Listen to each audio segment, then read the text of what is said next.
अस्सलामुअलैकुम वरहमतुल्लाहि वबरकातुहू। उम्मीद है आप सब खैरियत, तंदुरुस्ती और आफियत के साथ होंगे। आप देख रहे हैं जेजेसी बाई सर जब्बार।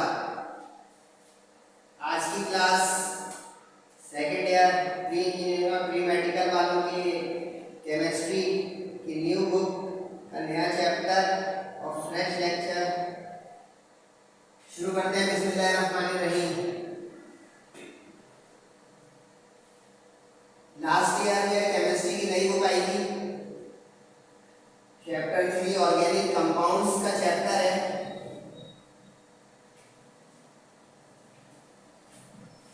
मैंने ऑर्गेनिक के बाकी चैप्टर्स जो वो अपलोड किए थे लास्ट सेशन में, चैप्टर 3 नहीं किया था।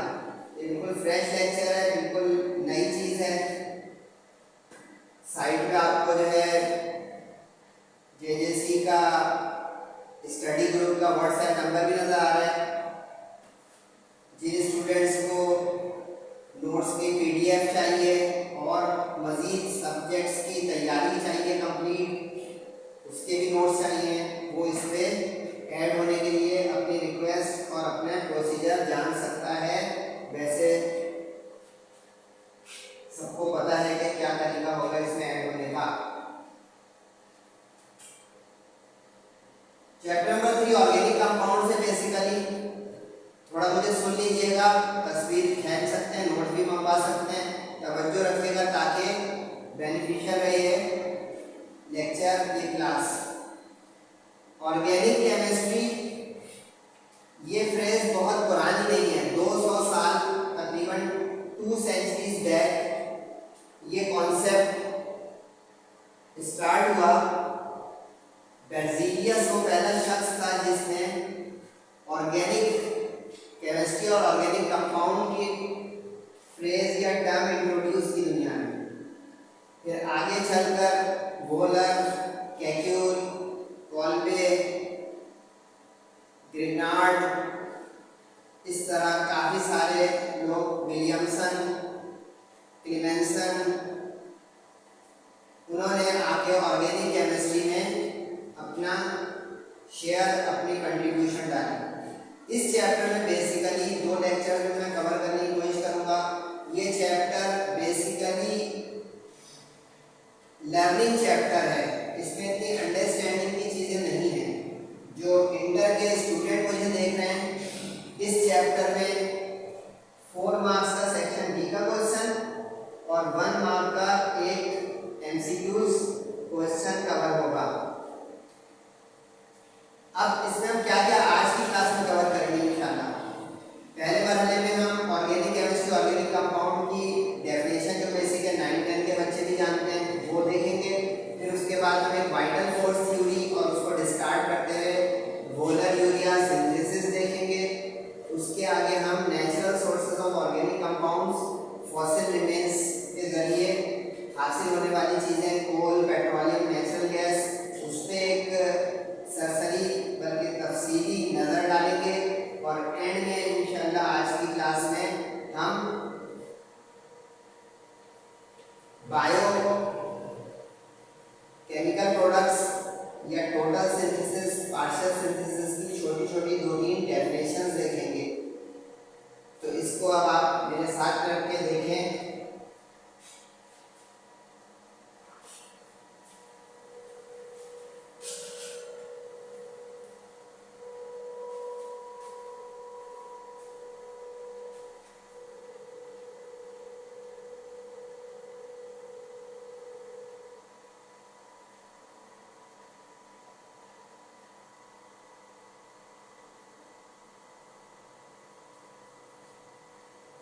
Organic compounds, organic compounds basically वो कंपाउंड्स हैं तमाम जिसमें कार्बन और हाइड्रोजन का कोवैलेंटली बॉन्ड स्ट्रक्चर या मॉलिक्यूल मौजूद हो लाजमी, जिसको हम कहते हैं हाइड्रोकार्बन्स। ये जो हाइड्रोकार्बन्स हैं ये बेसिक या मेन क्लास है ऑर्गेनिक कंपाउंड्स की। और हाइड्रोकार्बन्स में कोवैलेंट बॉन्ड होते हैं, सी और एच आपने देखा हो बचपन से लिखा हुआ इस तरह से CH4 जैसे हाइड्रोकार्बन है, C2H होगा कि only hydrocarbons are organic compounds. Hydrocarbons के साथ एडिशनल एलिमेंट्स आ जाए like oxygen, nitrogen, halogens, chlorine, bromine जो होते हैं, तो भी ये ऑर्गेनिक ही रहेगा, ऑर्गेनिक कंपाउंड्स ही रहेंगे। सिर्फ बुनियादी बात क्या हुई कि कार्बन हाइड्रोजन इसेंशियल रहे, उसके बाद नेक्स्ट ग्रुप कोई भी आ जाए तो हाइड्रोजन रिप्लेस हो जाएगी, कार्बन हमेशा इंटैक्ट अपने यहाँ रहेगा, और hydrogen one by one replace होने के बाद जो चीज़ आती है वो फंक्शनल ग्रुप या फंक्शनल डेरिवेटिव्स होते हैं। उसके बाद की जो स्टडी है ऑर्गेनिक कंपाउंड्स की, इसको कहा जाता है organic chemistry, in which we study organic compounds basically या mainly hydrocarbons, and next the derivatives of hydrocarbons, that is the next elements or compounds which are included in organic compounds।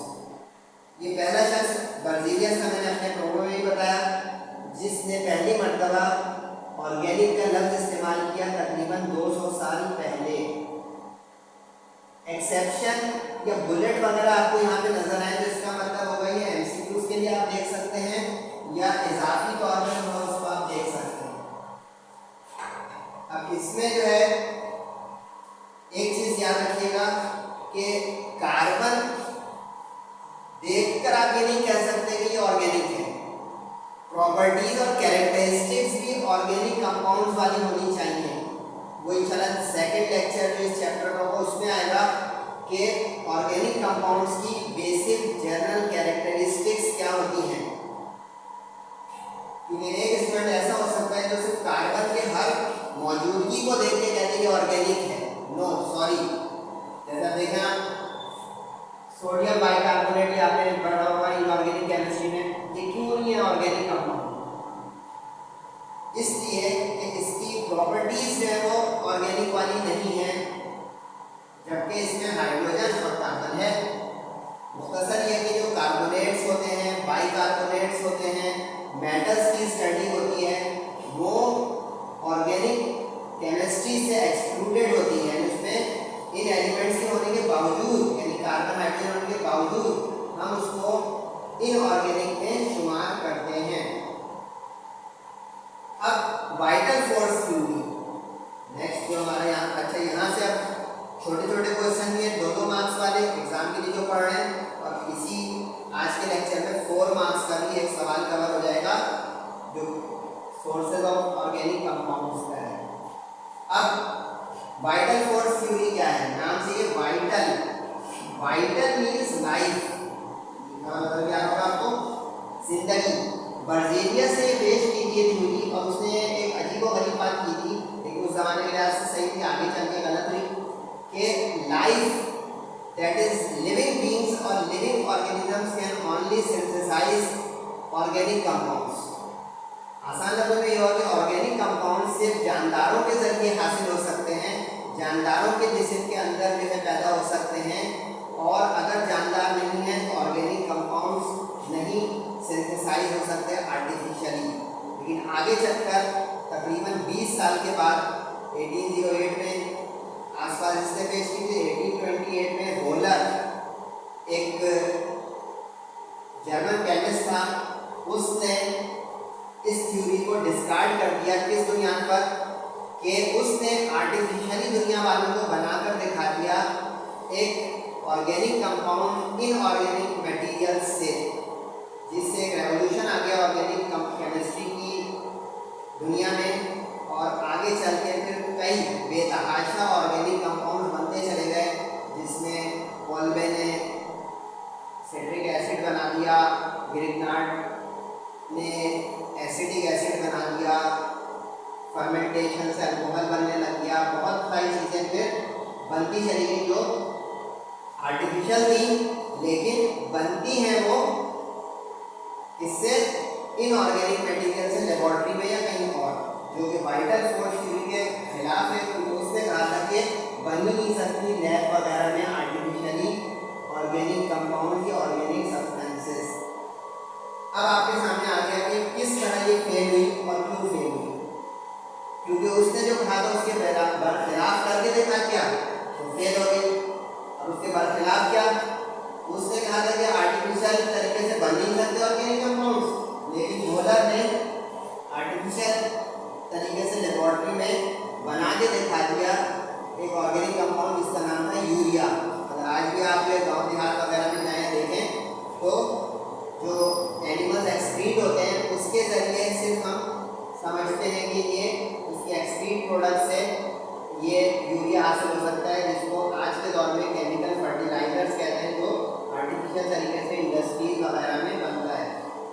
Volar ने किया क्या था, volar ने ये किया था कि उसने सबसे पहले तो पोटेशियम साइनेट को बारीकियां लिखिएगा, भले लर्निंग चैप्टर है, ये जो होता है ना CNO, ये साइनेट होता है, साइनाइड अलग चीज है, साइनाइड जो है वो CN होता है, इसमें CN आएगा वो साइनाइड होगा। अब इसने इसको अमोनियम क्लोराइड के साथ रिएक्ट किया, नतीजा क्या हुआ, नेगेटिव और पॉजिटिव, नेगेटिव और पॉजिटिव रेडिकल्स एक्सचेंज हो गए और नतीजतन एक चीज बनी जिसका नाम था अमोनियम साइनेट। अब इसमें जो अमोनियम साइनेट है, अमोनियम साइनेट, इस अमोनियम साइनेट को बॉयल किया वाटर के साथ, एक उसके साथ एक थिक विस्कस मेटल बनाया, दूध दिया, गाड़ दिया, तो उससे जो वो कन्वर्ट होकर एक नई चीज आई जिसका नाम था यूरिया। अब हुआ क्या इसमें हुआ ये कि एक इनऑर्गेनिक चीज से ऑर्गेनिक चीज दुनिया में आ गई, जिसका वाइटल फोर्स ने कहा था कि हो ही नहीं सकता। इस तरह ये स्टार्ट हो गया वाइटल फोर्स थ्योरी का कॉन्सेप्ट। लेकिन इस यूरिया के फॉर्मूले में कोशिश कीजिएगा कि ये बॉन्ड स्ट्रक्चर बनाए, क्योंकि बॉन्ड स्ट्रक्चर जो होता है वो ज़्यादा ऑथेंटिक होता है टीचर की नज़र में भी, और आगे बाकी ऑर्गेनिक केमिस्ट्री को अंडरस्टैंड करने के लिए भी ये भी क्लियर कर दूँ, क्योंकि ये जो इसमें वैलेंसीज पता चलती हैं एलिमेंट्स की। कार्बन टेट्रावैलेंट है, कार्बन की वैलेंसी काउंट करें 1 2 3 4, ये डबल बॉन्ड में दो वैलेंसीज कवर करेगा, फुलफिल करेगा, तो 4 हो गए। नाइट्रोजन ट्राइवैलेंट होता है, देखिए 1 और 2 हाइड्रोजन अटैच है तो 2 + 1 3। इस तरह देखिए, इससे आपको कुछ भी नहीं समझ आएगा कि इस एलिमेंट की क्या वैलेंसी है। तो अब ये कभी कभी आता है, लेकिन काम का सवाल हो गया, बेस बन गई आपकी कि ऑर्गेनिक कंपाउंड सिर्फ और सिर्फ नेचुरली नहीं हासिल हो सकते, आर्टिफिशियली। जैसे ये इक्वेशन है, ये आप ना भी बनाए से समझ लें कि जैसे मीथेन पहले था, ये सिर्फ और सिर्फ स्टैग्नेंट बॉन्ड से और कुदरती तौर पे हासिल की जा सकती है, जिसको हम यहाँ कहते हैं नेचुरल गैस। लेकिन बाद में ये आर्टिफिशियल इस तरह कार्बन मोनोऑक्साइड की ट्रीटमेंट से भी प्रोड्यूस की जाने लगी। अच्छा, ये आगे जो आपको नजर आ रहा है,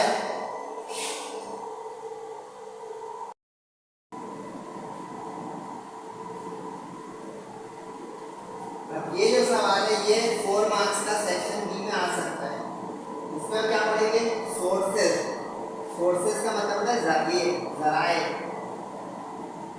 यानी वो कौन से नेचुरल सोर्सेज हैं जिसके जरिए हम ऑर्गेनिक कंपाउंड हासिल कर सकते हैं या जिनके अंदर मौजूद होते हैं।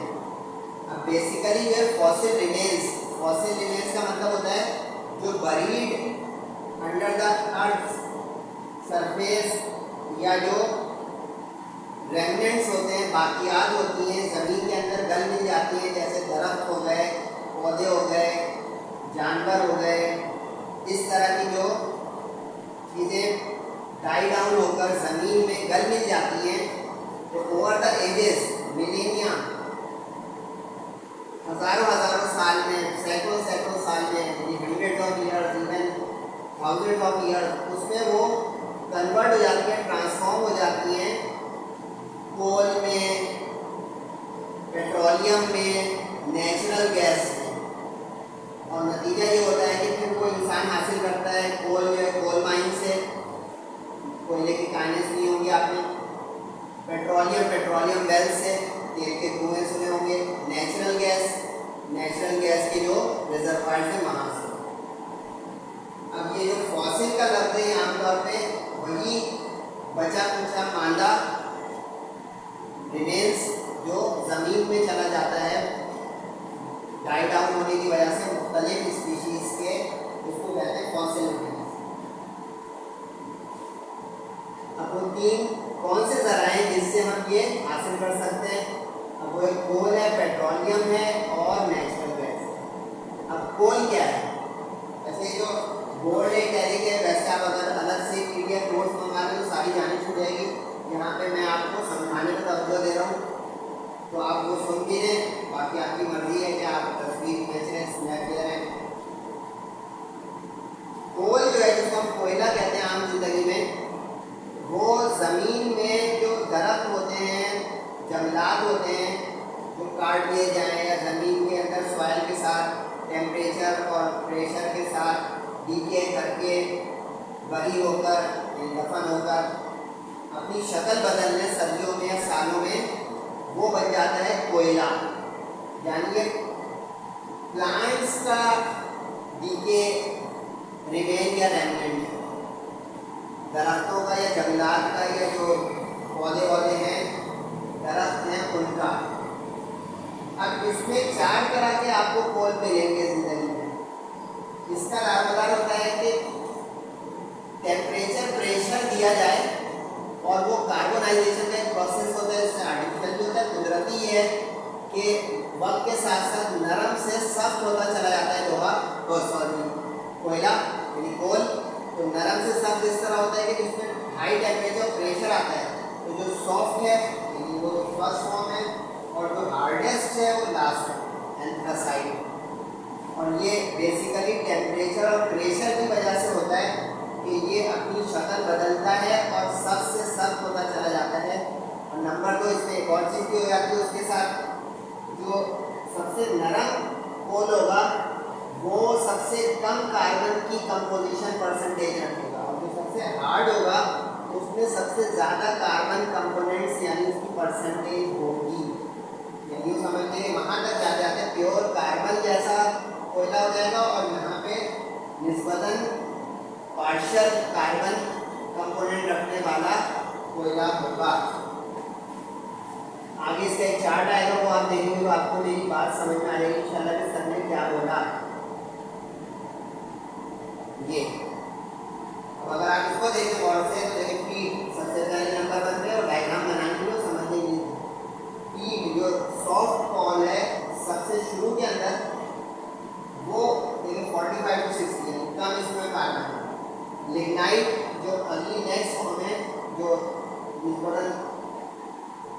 यानी ये भी सॉफ्ट ही होगा लेकिन इस पहले से थोड़ा सा ऐसे इसमें एमसीक्यूज कवर करें। ये कोई कहते हैं कि सॉफ्ट कोल तो लिग्नाइट और बिटुमिनस सॉफ्ट है, ठीक है, लेकिन इसको बेसिकली सॉफ्ट कोल कहा जाता है बिटुमिनस। रीजन ये है कि इसके अंदर कार्बन कंटेंट जो आता है ना उसकी बुनियाद पर इसको कहते हैं सॉफ्ट। इसमें कम है कार्बन कंटेंट इसलिए इसको भी सॉफ्ट लिखा हुआ होगा लेकिन रंगत में फर्क होगा। काला स्याह जो होगा ना वो बिटुमिनस होगा और जो है थोड़ा ब्राउनिश भूरे कलर का होगा वो होगा लिग्नाइट। क्योंकि अगर एमसीक्यू में आ जाएगा which of the following is a soft coal तो बिटुमिनस को ऑप्शन लीजिएगा। हार्ड कोल वो तो एक ही है विदाउट एनी कंट्रोवर्सी एंथ्रासाइट। अच्छा इसके यूजर्स दिखे हैं लेकिन ये यूजर आपको याद नहीं करने हैं सवाई इसके कि इसमें से सॉफ्ट कोल कौन सा है और हार्ड कोल कौन सा है और परसेंटेज कम किसमें है कार्बन की और ज़्यादा। तरकीब में याद करें ताकि परसेंटेज आगे पीछे ना हो। पीट सबसे पहले है फिर जो है वो लिग्नाइट है फिर बिटुमिनस है फिर एंथ्रासाइट है। ये फर्स्ट आपका नेचुरल सोर्स हो गया कोल। अच्छा ये जो कोल आता है हाथ में उस कोल से मजीद हम डिस्टिलेट्स हासिल कर सकते हैं। डिस्टिलेट्स क्या होते हैं भाई? डिस्टिलेट्स होते हैं फ्रैक्शंस। फ्रैक्शंस क्या होते हैं? यानी अज्जा कंपोनेंट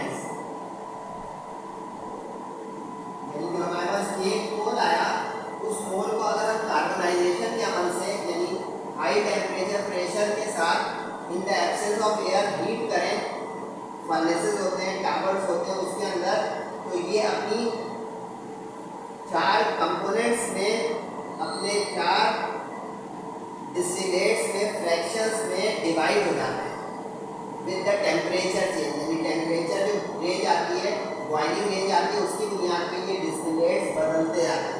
जैसे एक कोक है, एक कोलतार है, एक लिक्विड अमोनिया है, एक कोल गैस है। ये 4 इसके मेन डिस्टिलेट्स हैं जो कोयला बोलते हैं। उसको अगर हम फ्रैक्शनेटिंग टावर में कार्बोनाइजेशन के प्रोसेस से गुजारेंगे तो वो ये 4 अज्जा या कंपोनेंट्स देगा।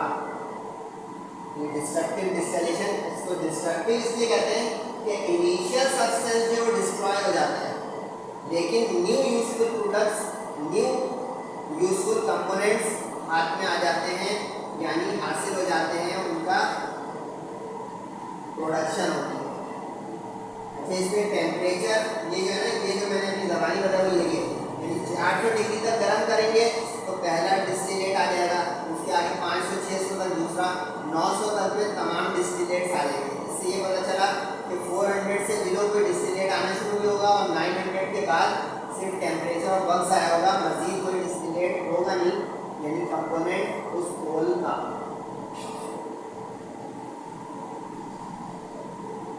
अब ये for the sake of MCQs है, यानी अगर 4 मार्क्स का सवाल आएगा तो आप ये 1 2 3 या ABC करके लिखेंगे, इसके अंदर की वर्डिंग्स या लाइंस नहीं लिखेंगे। इसके अंदर की वर्डिंग और लाइन सर ने क्यों दिखा दी? क्योंकि एमसीक्यूज अपनी मेहनत से करेंगे या एप्टीट्यूड टेस्ट, आगे एंट्री टेस्ट होते हैं यूनिवर्सिटीज के, उसमें ये सब देंगे अपने को। अब आप सिर्फ हेडिंग कर लें, ये हार्ड जो सॉलिड है वो कोक है, यानी प्योर कार्बन।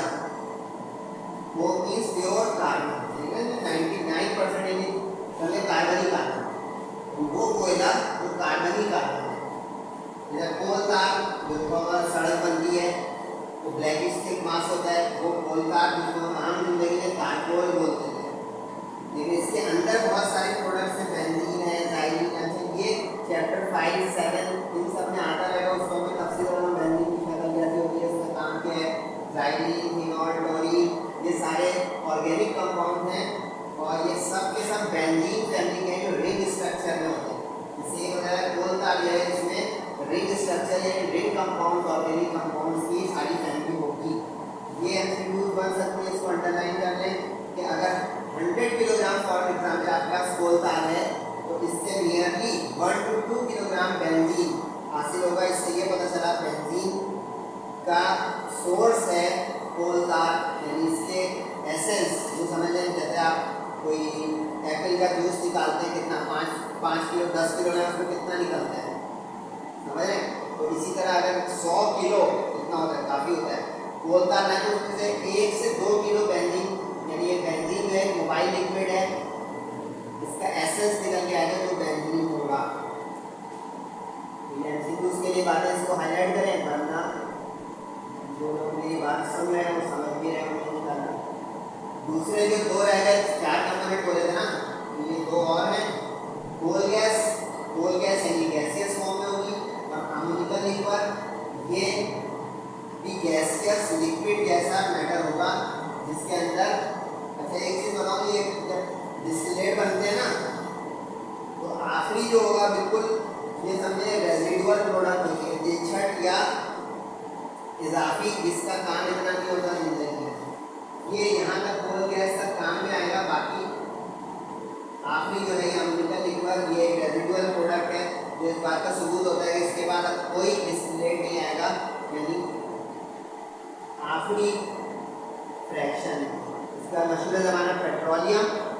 एक चीज़ क्लियर रखिएगा कि हम जो ज़िंदगी में पेट्रोल बोलते हैं वो कुछ अलग चीज़ है, पेट्रोलियम अलग चीज़ है। पेट्रोलियम जो है ये एक बड़ा फ्रेज है, लार्ज फ्रेज। पेट्रोलियम की डिस्टिलेशन करते हैं जब फ्रैक्शनेटिंग टावर में टावर होते हैं, मेरी याददाश्त अगर सही तो 9 10 में भी किसी क्लास के अंदर वो डायग्राम बनी है, लेकिन सेकेंड ईयर में नहीं है। वो फ्रैक्शनेटिंग टावर होते हैं, उसमें चैनल्स होते हैं, उसके अंदर जब पेट्रोलियम निकलना शुरू होता है यानी उस वेल से जहाँ से उसको रिफाइनरी में ले जाता है, रिफाइनरी में जाके वो पेट्रोलियम की फ्रैक्शनेटिंग टावर के अंदर रिफाइनिंग होती है। रिफाइनिंग से फिर क्या होता है कि वो जो पेट्रोलियम है उससे उसके कंपोनेंट्स या different boiling range useful products निकलती हैं, जिसमें से पहले अनकंडेंस गैसेज आना शुरू होगी। इस बात का सबूत होगा कि इस वेल में या इस सॉइल में तेल निकलने की उम्मीद है। उसके पीछे जो है वो नेफ्था जो बिल्कुल हल्का किस्म का एक लिक्विड है, फिर ईथर, सॉल्वेंट ईथर जो फिर एक बहुत ही हल्का यानी लेस डेंसिटी का पतला लिक्विड है। उसके बाद आपके नाम सुने हुए होंगे, उसके बाद आना शुरू होता है गैसोलीन, ये गैसोलीन है पेट्रोल। उसके बाद आना शुरू होता है केरोसिन, जिसको कहते हैं मिट्टी का तेल। उसके बाद आना शुरू होता है डीजल। ये जो बोल रहा हूँ आना शुरू होता है इसका मतलब है फ्रैक्शनेटिंग टावर में वन आफ्टर अनदर ये एक ही के पीछे एक डिस्टिलेट हासिल होते आते हैं। इस बुनियाद पे टेम्परेचर डिफरेंस, टेम्परेचर रेंज की वजह से बॉइलिंग रेंज जिसको कहते हैं, क्योंकि हर फ्रैक्शन का बॉइलिंग रेंज अलग अलग होता है। पीछे देखा था कोल का 400 to 900 है, 400 शुरू वाले जो उसमें कोक होगा, 900 की तरह अमोनिकल लिक्विड होगा। तो उस तरह इसमें भी 6-7 फ्रैक्शन है, उन सारे फ्रैक्शन में बॉइलिंग रेंज के डिफरेंस से आ जाएगा। एंड में पैराफिन वैक्स सुना होगा, मोम जैसी सॉलिड चीज़ आने शुरू हो जाती है, जो बिल्कुल आखिरी रेजिडुअल प्रोडक्ट या फ्रैक्शन है पेट्रोलियम प्रोडक्ट यानी रिफाइनिंग का। रिफाइनिंग से पेट्रोलियम के डिस्टिलेट्स बनते हैं और आगे एक नाम आएगी इसी क्लास में अभी इसके बाद, उसको कहते हैं रिफॉर्मिंग। रिफॉर्मिंग अच्छा, इसमें एमसीक्यू आपने नोट की, पेट्रोलियम इंग्लिश वर्ड नहीं है, पेट्रा और ओलियम का मरकब है ये, combination of two words. Petra मतलब रॉक, जो चट्टानी इलाके होते हैं या जो मसामदार पोरस मसामदार जो इलाके होते हैं, ज़मीनें होती हैं, वहाँ से निकलने की उम्मीद होती है, ज़्यादा चांस होता है पेट्रोलियम का। अगर आप लोगों में से कोई सिंध बोर्ड का स्टूडेंट मुझे देख रहा है तो फर्स्ट है कि उर्दू की बुक में भी एक सबक था जिसका नाम था तख्लीक़ कायनात, उसमें पेट्रोलियम की कहानी थी, जाकर देखिएगा। उसमें भी ये लगा मसामदार या जिसमें बारीक बारीक सुराख या पोर्स होते हैं, वहाँ से पेट्रोल निकलने की उम्मीद ज़्यादा होती है। लेकिन रॉकी एरियाज जो है उसमें रॉकी एरियाज में यानी जो चट्टानी इलाके हों, जो मैदानी इलाके हों, इस तरह की जगहों पे तेल ज़्यादा निकलता है। जो अनरिफाइंड होता है उसको क्रूड ऑयल कहते हैं। अनरिफाइंड का मतलब है उसके बाद उसकी रिफाइनिंग जरूरी है। रिफाइनिंग के बाद उससे फ्रैक्शंस आएंगे फ्रैक्शनेटिंग टावर से, फिर वो रिफाइंड पेट्रोलियम चीज़ें प्रोडक्ट्स आपके मुख्तलिफ कामों में आती हैं। डीजल का काम जो हैवी इंजन्स हैं, बड़ी गाड़ी है, उसमें इस्तेमाल होता है। केरोसिन आमतौर पे जो है वो गांव देहातों में अगर देखा और लालटेन या इस तरह के मुख्तलिफ चीज़ें जलाने में इस्तेमाल होते हैं। सोर्स ऑफ एनर्जी गैसोलीन का तो बहुत ज़्यादा इस्तेमाल है, जिसको पेट्रोल कहते हैं। छोटी गाड़ियाँ हैं, छोटे इंजन चलाने में काम आता है। पैराफिन वैक्स मुख्तलिफ ऐसी प्रोडक्ट्स बनाने के काम आता है। वैक्स का नाम सुना ही सबने। तो ये है रिफाइनिंग। रिफाइनिंग का मतलब रिफाइनरीज होती हैं, वो ये काम करती हैं, उसमें टावर्स होते हैं, वो पेट्रोल को कन्वर्ट करती हैं मुख्तलिफ प्रोडक्ट्स में, जिसको हम कहते हैं फ्रैक्शंस ऑफ पेट्रोलियम। एक फ्रेज है रिफॉर्मिंग। रीफॉर्मिंग, रीफॉर्मिंग का मतलब है कोई चीज़ बनी हुई थी उसको दोबारा बनाया है। अब बनी भी और दोबारा बनाना, ये क्या मतलब है भाई? इसका ये मतलब है बेटा कि कोई चीज़ एफिशिएंसी दे रही है, लेकिन कम एफिशिएंसी दे रही है। क्योंकि अभी हमने देखा कि पेट्रोलियम प्रोडक्ट जो है इसमें से काफ़ी सारी जो है वो इंजन्स, ऑटोमोबाइल इंजन्स यानी ट्रांसपोर्टेशन वाले काम में इंजन चलाने में काम आता है। तो अब इंजन एफिशिएंट कैसे होता है? सिर्फ पेट्रोल डालने से नहीं, डीजल डालने से नहीं, कौन सी रेटिंग का आपने फ्यूल इस्तेमाल किया, रेटिंग, उसको ऑक्टेन रेटिंग या ऑक्टेन नंबर कहते हैं। अब वो ऑक्टेन रेटिंग या ऑक्टेन नंबर क्या होता है भाई? ये नजर आ जाएगा। ये किसी फ्यूल की क्वालिटी को चेक करता है कि कितना एफिशिएंट ये फ्यूल है। अब ये कैसे तय होगा? स्ट्रेट चेन कार्बन है हाइड्रोकार्बन या ब्रांच है। अगर स्ट्रेट चेन होगा ना तो उसका ऑक्टेन नंबर, ऑक्टेन रेटिंग कम होगी। जैसे अगर ये आपको दिख रहा हो, ये स्ट्रेट चेन यानी अनब्रांच्ड एक चीज है, अनब्रांच्ड। चैप्टर 5 में इंशाल्लाह आपको पूरा इसका नोमेनक्लेचर के साथ मिल जाएगा नेमिंग। तो बड़ी कीमती चीज है, सेक्शन बी और सी दोनों में आता है नोमेनक्लेचर नेमिंग का सवाल। यहाँ भी बताया जाएगा तो पूरा लेक्चर दूसरी तरफ चला जाएगा। तो ये भी है, लेकिन ब्रांच की ये सीधा सीधा स्ट्रेट लाइन है, 1 2 3 4 5 6, इसके बाद हेक्सा हो गया, हेक्सेन हो गया, ठीक है। लेकिन इसी में देखिए ब्रांच आ गया, कार्बन 7 भी है, 5 भी है, 6 ही है, 1 2 3 4 5 और ये देखिए ब्रांच आ गया। अब ये इसको हम कहेंगे कि ये ब्रांच है, ये ब्रांच है और ये चेन है। अब ये जो ब्रांच है और ये चेन है, इससे हुआ क्या, इससे एफिशिएंसी ऑफ द फ्यूल बढ़ जाती है, एफिशिएंसी यानी ऑक्टेन नंबर बढ़ जाता है। जब ऑक्टेन नंबर बढ़ता है तो उस इंजन में, ऑटोमोबाइल इंजन में नॉकिंग कम हो जाती है, एंटी नॉकिंग वाली चीज हो जाती है, यानी साइलेंट फुल इंजन हो जाता है और बेहतरीन चलती है गाड़ी या कोई भी ऑटोमोबाइल। तो रिफॉर्मिंग और रिफाइनिंग में फर्क समझ आया बच्चों। रिफाइनिंग ये है कि पेट्रोलियम को उसके डिस्टिलेट्स में डिफरेंट बॉइलिंग रेंज में कंपोनेंट्स में अलहदा करना, सही। रिफॉर्मिंग ये है कि एक स्ट्रेट चेन या less branch hydrocarbon organic compound है, उसको एक ऐसे केमिकल प्रोसेस से गुजारते हैं किसी कैटलिस्ट की मौजूदगी में या हीटिंग करके कि वो अपनी शक्ल बदलकर यानी रीफॉर्म होकर ब्रांच स्ट्रक्चर में, ब्रांच कंपाउंड में तब्दील हो जाए। तो इससे रीफॉर्म होने से उसकी एफिशिएंसी और ऑक्टेन रेटिंग बढ़ेगी। बात समझ में आ गया। यानी इसमें हम कारकर्दगी बढ़ाने के लिए कंपाउंड्स की रीफॉर्मिंग यानी उसके स्ट्रक्चरल रिफॉर्मिंग कर रहे हैं, और रिफाइनिंग एक बिल्कुल ही अलग चीज़ है कि रिफाइन करके डिफरेंट यूजफुल प्रोडक्ट्स किसी एक पेट्रोलियम से हासिल कर रहे हैं। Hope you are understanding and taking interest in studies. अब देखेंगे यहाँ लिखा हुआ है 52, वहाँ लिखा हुआ है 90। कुछ नहीं तो एमसीक्यूज बनाए। देखिए 52 छोटा नंबर है, 90 बड़ा नंबर है। जिसका ऑक्टेन नंबर कम होगा वो लेस एफिशिएंट होगा, जिसका ऑक्टेन नंबर ज़्यादा होगा वो मोर एफिशिएंट हो जाएगा। अनब्रांच जो है वो लेस एफिशिएंट होता है और ब्रांच जो है वो एफिशिएंट होता है। और मैं वही बात हूँ, एक से ज़्यादा ब्रांच हो जाएंगी तो इस 90 से भी बड़ा हो जाएगा उसका ऑक्टेन नंबर। और एक और बात, ऑक्टेन नंबर 0 से 100 तक हो सकता है किसी फ्यूल का या किसी हाइड्रोकार्बन। माइनस में भी हो सकता है जैसे हमारे मार्क्स या हमारी मार्कशीट, और 100 से आगे भी हो सकता है जैसे हमारे मार्क्स और मार्कशीट। लेकिन 0 से 100 तक जितना 0 की तरफ होगा उतना लेस एफिशिएंट फ्यूल या खराब कह लें एफिशिएंसी वाला, कार्बन वाला, और जितना 100 के करीब होता जाएगा उतना हाईली एफिशिएंट और एनर्जेटिक ताकतवर वो होता चला जाएगा फ्यूल। और उसका फ़ायदा क्या होता है, आपके इंजन की एफिशिएंसी बढ़ने के साथ साथ उसमें नॉकिंग कम हो जाती है, यानी बिल्कुल स्मूथ बगैर किसी मिसिंग और उस तरह चलता है वो इंजन। रिफॉर्मिंग का एडवांटेज बताओ और ऑक्टेन नंबर बढ़ेगा, रिफॉर्मिंग से ही ऑक्टेन नंबर बढ़ेगा।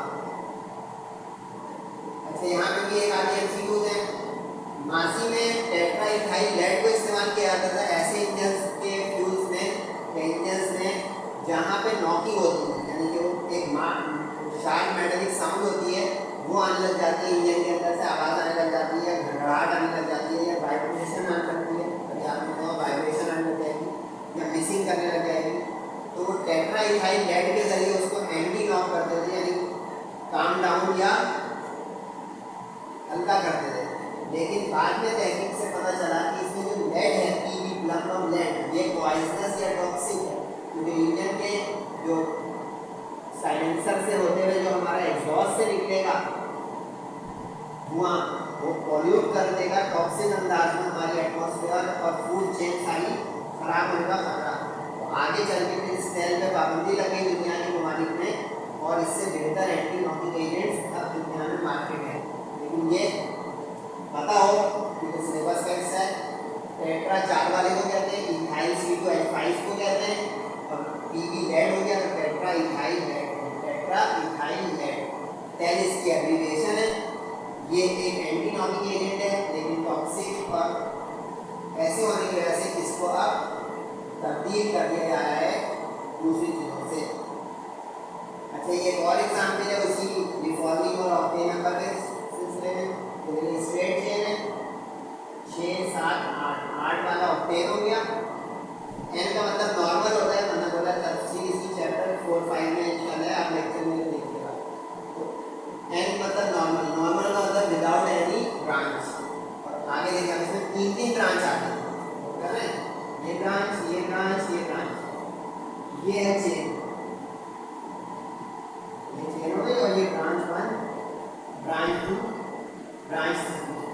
अब देखिए जितनी ज़्यादा ना पीछे एग्जाम्पल याद है एक ब्रांच से उसको आपके नंबर कितना लगा रहा है 90, इसका लेवल पूरा 100 हो गया। This is maximum. ये सबसे बेस्ट हो जाएगा तो कहीं इस्तेमाल होगा आइसो ऑक्टेन, जिसे कभी आपने देखा भी होगा पेट्रोल पंप वगैरह में वहाँ लिखा होता है ना हाई ऑक्टेन। ये हाई ऑक्टेन यानी सबसे एफिशिएंट बेहतरीन काम करने वाला आपका फ्यूल, और उसी वक्त हुआ जब उसके अंदर का ऑक्टेन नंबर यानी ऑक्टेन रेटिंग बेहतरीन है। ये एग्जाम्पल पुरानी है लेकिन इसमें ये देखने कि ऑक्टेन नंबर क्या होता है। ये छोटी छोटी डेफिनेशन है इस चैप्टर में। और खुद 4 नंबर का टॉपिक भी है, साथ साथ बता दूँ 4 नंबर के टॉपिक में ये सब नहीं लिखेंगे आप ऑक्टेन नंबर की डेफिनेशन रिफॉर्मिंग की, उसमें आप करेंगे पेट्रोलियम की हेडिंग, उसमें आप करेंगे कोल की हेडिंग, और उसमें भी करेंगे नीचे जो आएगी नेचुरल गैस की हेडिंग।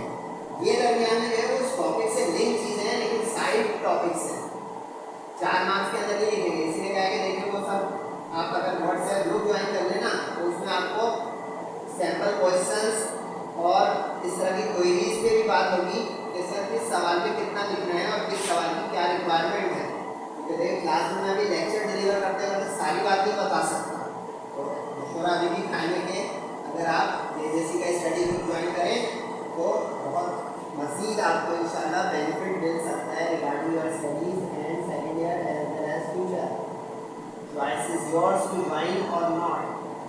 अच्छा, नॉकिंग एंटी नॉकिंग के ये भी 2 फ्रेज हैं, अभी पीछे बता चुका हूँ, देख लो जल्दी से कि अगर आपके गाड़ियों के इंजन में एक शार्प साउंड आने लग जाए तो नॉकिंग है, उसको काम डाउन करने के लिए कुछ एजेंट यूज़ करें तो एंटी नॉकिंग एजेंट है। वाइब्रेशनल और मिसिंग जो फैक्टर होता है किसी ऑटोमोबाइल का वो नॉकिंग है, और उसको काउंटर करने के लिए जो सब्सटेंसेस हैं वो एंटी नॉकिंग एजेंट है। इसी को इनहिबिटर भी कहते हैं क्योंकि जो एंटी करेगा वो इनहिबिट करेगा। तो फर्स्ट ईयर याद हो तो फर्स्ट ईयर के चैप्टर 9 में होता था positive catalyst negative catalyst, negative catalyst is inhibitor. इसी तरह anti knocking agent is knock inhibitor, inhibit करता है यानी रिस्ट्रिक्ट करता है, मिनिमाइज करता है नॉकिंग को। नेचुरल गैस जो पाकिस्तान के सिंध गैस के नाम से मशहूर है क्योंकि सबसे पहले दरियाफ्त हुई बलूचिस्तान के मकाम सुई से 1952 ये बैक 73 ईयर्स बैक 72-73। अब भी पाकिस्तान में ज़खायर है बस एक्सप्लोर करने की देर है। अच्छा, आगे बढ़ने से पहले क्योंकि आगे थोड़ा सा रह गया लेक्चर आज का, इसको सम अप किया आप लोगों ने, कुदरत का शाहकार बता रहा हूँ। Coal, solid, petroleum, liquid, natural gas, gas, तीनों स्टेट ऑफ मैटर अल्लाह ताला ने एक ही जमीन में से निकाला। कोयला, पेट्रोल, पेट्रोलियम की प्रोडक्ट्स और गैस या नेचुरल गैस। अब नेचुरल गैस की शक्लें बहुत सारी तरक्की हो गए, CNG compressed natural gas, LPG liquid petroleum gasoline या लिक्विड पेट्रोल गैसोलीन, LPG और CNG तो पुराना हो गया, तो ये सारी आगे उसकी फॉर्म बदलती चली गई और अब क्या क्या इस्तेमाल हो रहा है, LPG आ गया, LNG आ गया। ये सब नेचुरल गैस की बढ़ती हुई शक्ल या पेट्रोलियम की गैसियस शक्लें हैं। अच्छा, ये आखिरी आज की स्लाइड होगी, इसमें 3 छोटी छोटी डेफिनेशन मिल सकती है, 4। नेचुरल प्रोडक्ट्स, नेचुरल प्रोडक्ट्स नाम से जाहिर है तो कुदरत ने हम ना दें, दरख्त हो गए, जानवर हो गए, ये नेचुरल प्रोडक्ट्स हैं।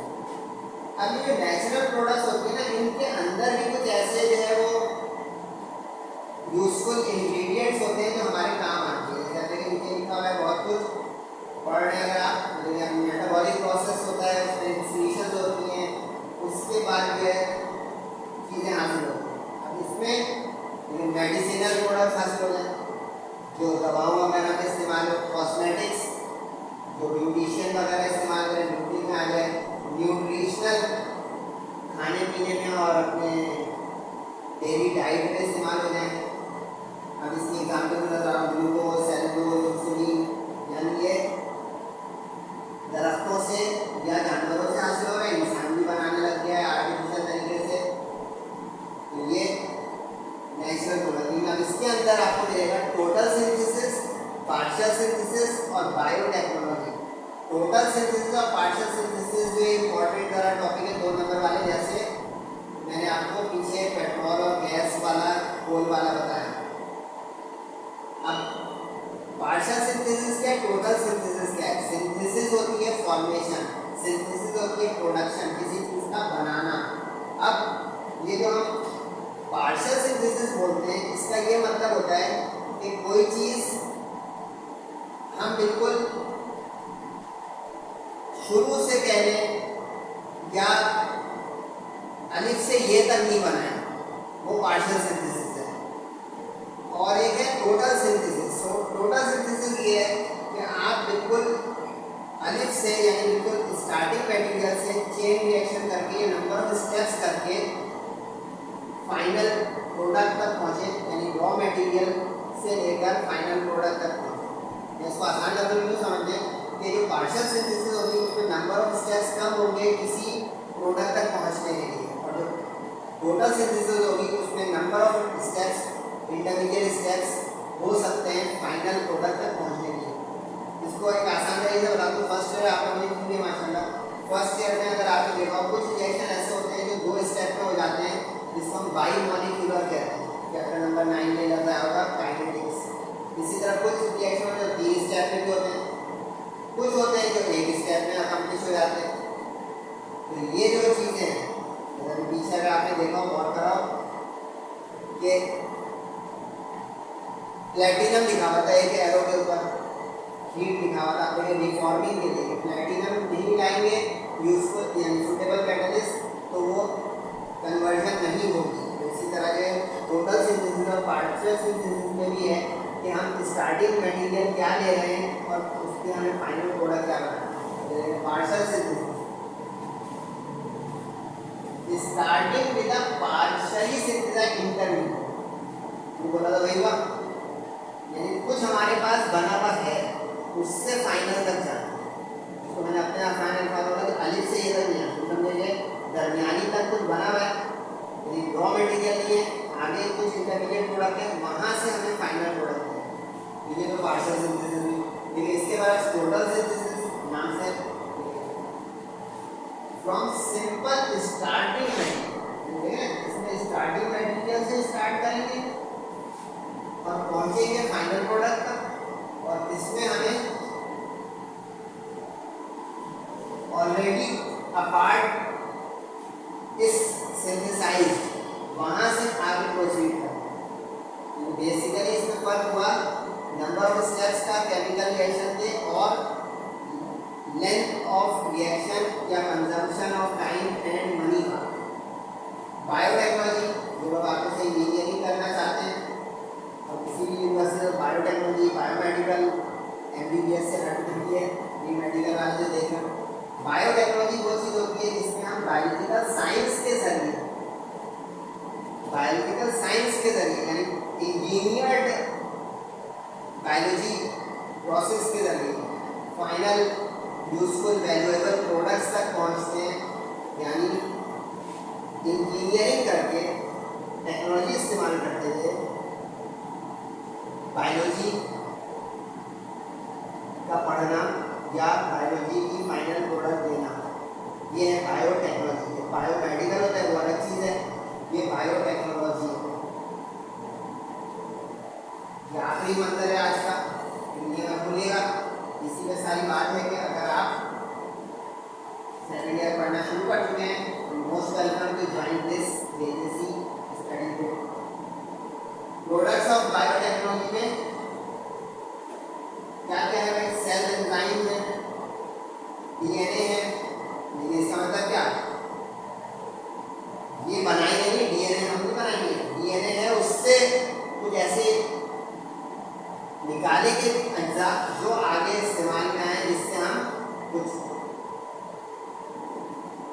नॉलेज हासिल कर सकें या किसी हिस्ट्री को मालूम कर सकें। ये सेल एंजाइम के जरिए उसकी माजी में जा सकें उस लिविंग बॉडी के, ये क्या था, कौन था, कैसा। ये चीज़ बनेगी नहीं। बायोटेक्नोलॉजी के जरिए इनको इस्तेमाल करते हुए, इनके अंदर के एक्सट्रैक्ट निकालते हुए हम सोर्स तक, हिस्ट्री तक पहुंच सकते हैं। तो ये बायोटेक्नोलॉजी की टेक्नोलॉजी के इस्तेमाल के जरिए बायोलॉजिकल चीज़ें एंजाइम, डीएनए बायोलॉजिकल, लेकिन टेक्नोलॉजी के जरिए हम उसमें आगे देखेंगे। Ethyl alcohol is commercially manufactured by fermentation. अब ये बायोटेक्नोलॉजी फर्मेंटेशन एक प्रोसेस है जिसमें बायोलॉजिकल एंजाइम्स का ऐसा इस्तेमाल किया कि चीज़ के लिए इथाइल अल्कोहल एक बहुत यूजफुल फाइनल प्रोडक्ट। सही है, होप यू अंडरस्टैंड। अगला लेक्चर तो इससे भी इम्पोर्टेंट होगा इंशाल्लाह, क्योंकि उसमें ज़्यादा इम्पोर्टेंट टॉपिक इंडियन लिहाज से भी और दुनियावी लिहाज से भी है। इसमें चीज़ें आएंगी, वो लेक्चर जरूर अटेंड कीजिएगा। फिर इंशाल्लाह उम्मीद है कि 2 लेक्चर में ये चैप्टर 3 फाइंड हो जाएगा। फीडबैक हमें दीजिएगा, कमेंट जरूर कीजिएगा अपना, और बात का खास करके बहुत ख्याल रखिएगा। और व्हाट्सएप नंबर मत भूलें नोट करना, और उसके अंदर अपने आप को ज्वाइन करवाना। दुआओं की दरख्वास्त है। अस्सलामु अलैकुम वरहमतुल्लाहि वबरकातुहू।